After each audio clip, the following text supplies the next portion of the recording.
Pyramid বা pyramid কিভাবে আবিষ্কার হলো ওই টাইমে, বা পিরামিড মানুষ বানাইলো কিভাবে, যেই টেকনোলজিটা আমরা এখন পর্যন্ত অ্যাভেল করতে পারিনি। আমি নিজে বুয়েটের সিভিল ইঞ্জিনিয়ারিং এর ফাইনাল ইয়ারে আছি।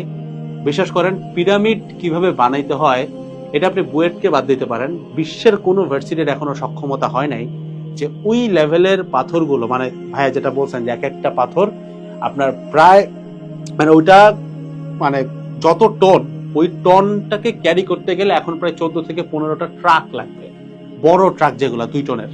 ঠিক আছে, এত বড় বড় একটা পাথরকে প্রায় 22 তলা হাইটে উঠানো হয়েছিল, এবং সেটাকে যেভাবে বসানো হয়েছে ওইটা লিটারালি মানে একদম এক্স্যাক্টলি পারপেন্ডিকুলার, মানে যেই লেভেলের প্রিসিশন করতে আমাদের এখন লেজার টেকনোলজির দরকার পড়ে।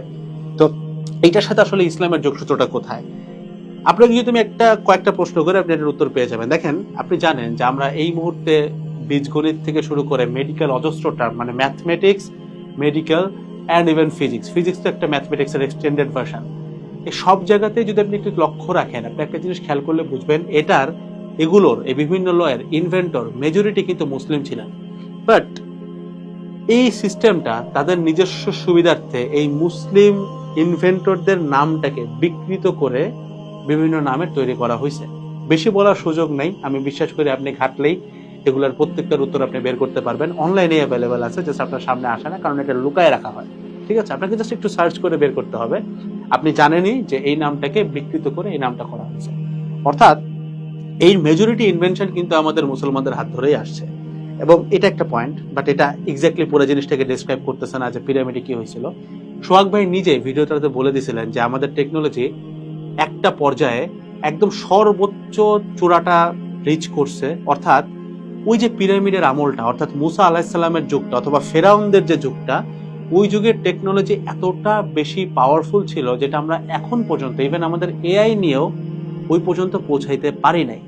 এটার আমি আপনাকে আরো সলিড আরেকটা ব্যাখ্যা দিই, শুনেন। লাইক ফেসবুক আপনার ফিড কন্ট্রোল করতে পারে কত সাল থেকে? আমরা তো এআই এর নাম শুনতেছি প্রবাবলি 20 সালের পরে, 20 সালের বেশ পরে। ফেসবুক কিন্তু মোটামুটি 10 সালের আগের থেকেই আপনার নিউজ ফিডটাকে কন্ট্রোল করতে পারে। বাংলায় হিসাব করে বলি, জিনিসটা মনে করেন আপনি মেসেঞ্জারে আপনার বন্ধুকে বলছেন যে আমার একটা টি শার্ট লাগবে, ফেসবুক অটোমেটিক্যালি আপনার ফিডটা ভরে দিচ্ছে টি শার্ট দিয়ে, just T shirt and T shirt. তার মানে ফেসবুক কন্ট্রোল করতে পারতো। এখন এআই আসার পরে আপনি বুঝতে পারতেছেন যে হ্যাঁ, কন্ট্রোল করা তো সহজ, কিন্তু এই খবরটা আপনি এতদিন জানেন নাই কেন? ঘটনাটা কি এমন না যে এআইটা অনেক আগে থেকেই ছিল, জাস্ট আমরা জানতাম না? হওয়ার চান্স কিন্তু অনেক বেশি হাইয়ার। ইভেন আমেরিকান ইন্ডাস্ট্রির বা হলিউডের যে অজস্র মুভি আছে, যেখানে আপনি দেখলে বুঝবেন যে এআই এর একটা ছাপ কিন্তু আছে, আপনি বুঝবেন ওইটা নিয়ে কথা হচ্ছে, কিন্তু এটা আমাদের সামনে কখনোই ক্লিয়ারলি আসে নাই। অর্থাৎ এখান থেকে বোঝা যায় যে এই যে আমাদেরকে একটা জিনিস খাওয়ানো হয় যে প্রথম স্রষ্টার প্রথম মানুষটা ছিল হচ্ছে একটা বানর, আস্তাগফিরুল্লাহ, এন্ড দেন আমরা ইভলিউশনের থ্রুতে মানুষ হয়েছে, অর্থাৎ প্রথমে গুহা মানব ছিল, এই ধারণাটাই মিথ্যা। এই জিনিসটা করা হয়েছে যেন আপনি তারা যেটা খাওয়াচ্ছে সেটা আপনি খাইতে পারেন। কারণ আপনি যদি এই জিনিসটা জানতেন, যে আপনি যদি এই জিনিসটা বিলিভ করতেন যে না, প্রথম যে সৃষ্টি ছিলেন সেটা হচ্ছে আমাদের নবী হযরত আদম আলাইহিস সালাম, এবং তিনি কোনো গুহার মানুষ ছিলেন না, তিনি সভ্য মানুষ ছিলেন, এবং তিনি একজন নবী ছিলেন। ওই হিস্ট্রিটা যদি আপনি খাওয়া শুরু করেন, তাহলে কিন্তু আপনার কাছে ওই টেকনোলজির ইনভেনশন এখন যেভাবে করে দেখানো হচ্ছে যে আমরা সভ্যতার চূড়ায়, এটা কিন্তু খাওয়ানো সম্ভব না।